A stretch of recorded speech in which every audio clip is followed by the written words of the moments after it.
PSM Makassar sedang dalam kepercayaan tinggi jelang laga melawan Persita Tangerang di Stadion Sultan Agung Daerah Istimewa Yogyakarta pada Kamis 8 Desember 2022.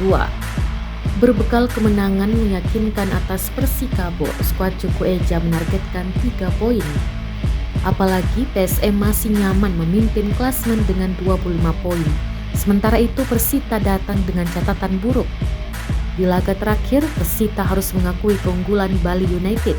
Persita tumbang dengan skor 2-3 dari Bali United. Pengamat sepak bola, Budiarjo Talib mengingatkan pasukan Ramang agar tidak terlena. Pasalnya, jalan menuju tangga juara masih panjang. PSM harus berjaga, jangan sampai terlena dengan kemenangan, ujar Budiarjo Talib.